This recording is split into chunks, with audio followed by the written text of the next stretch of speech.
China is behind a huge cyber attack of Microsoft. Microsoft is in the middle of a cyber attack, cyber crisis right now. Hackers targeted weaknesses in Microsoft Exchange service, which is used by small and medium-sized companies. The attack allowed hackers to access the email accounts of at least 30,000 organizations in the U.S. and has affected hundreds of thousands of Microsoft customers around the world.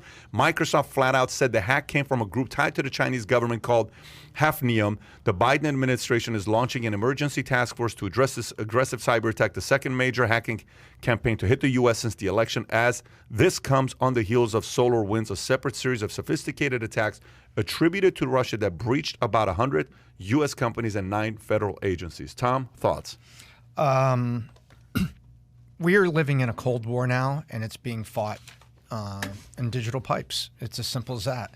And China and Russia are trying to assert themselves as the new duopoly of world power, and they're going after things that matter. And so if anybody doesn't think that we're in a Cold War right now, they're not paying attention. We may not be putting Pershing missiles in Germany to take down the Berlin Wall and things like that, but we are in the middle of a Cold War, and people need to pay attention to it. Yeah, we brought it up on the last podcast that I think it was with Danielle DiMartino Booth, Yep. and I said, look, we've been talking about China. We're talking about China. At what point are we like, is it like the alarm bells are going to go off? You know, Trump kind of signaled some of the alarms with the trade war, but that was more about soybeans than actual intellectual property. But the CCP, you know, they are enemy number one, and we've addressed it, and I've kind of just hitting this home.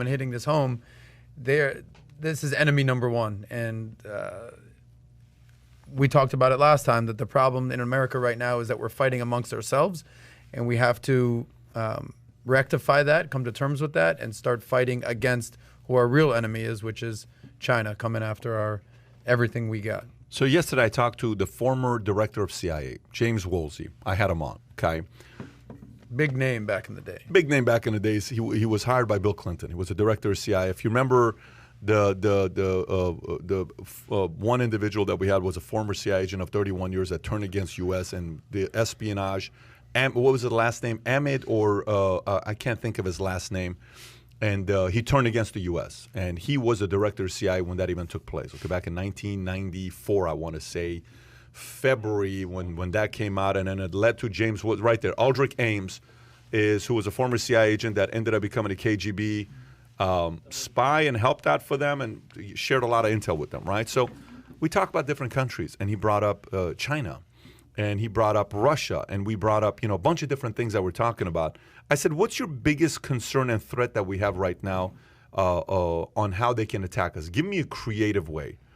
He said the electromagnetic pulse, Yep. EMP, right? It was the first time this was ever brought up in a debate was by Newt Gingrich, when in 2011, 2012, in a presidential debate, they asked, what is the biggest threat that we should worry about? He said EMP, electromagnetic pulse, and everybody was like, let me go to Google. What the hell is an EMP, right? So, look, you notice two stories. Russia targets what? Twitter. China targets who? Microsoft, okay?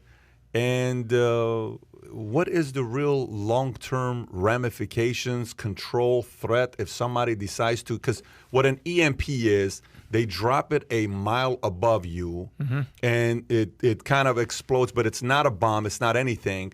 And all of a sudden, it takes out all your electric powers, all the plants. Go ahead, Tom. Remember Ocean's 11? Yeah, exactly. At the It was very a small end? glimpse of it. Yeah, where Don Cheadle's up there with that big old Yep. big battery, and he covers up his manhood and presses the button. That's an EMP.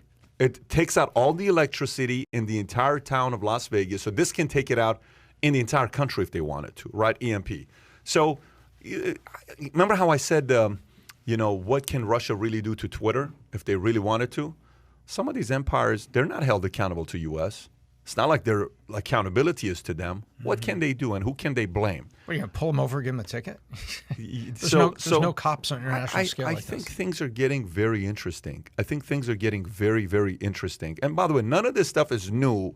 None of it is new on what's going on. But is it about to get to a level where, some crazy stuff's going to happen, where we're going to get a real experience of what it is? Because what happens if we lose electricity for a month? Imagine you have no power. Then what happens? Chaos.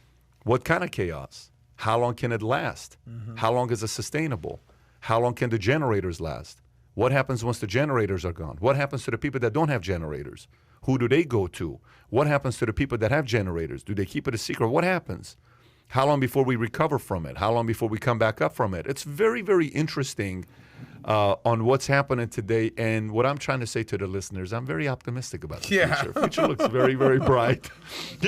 Future looks very bright, but we're hoping that people will play nice and they'll find a way to be diplomatic amongst each other, and somehow, some way realize that at the end of the day, if you do something to another person, it can backfire in another way. And I'm hoping that's the one part that gets people to not go to the craziest routes of doing dumb things. Small things like Microsoft, Twitter, maybe that can happen. I just hope it's not the level of retaliation, but the retaliation keeps getting bigger and bigger and bigger and bigger and bigger. So if you enjoyed this little short segment from the podcast that we did, here's another short segment to watch. Or if you want to see the entire podcast, click over here. Take care, everybody. Bye-bye.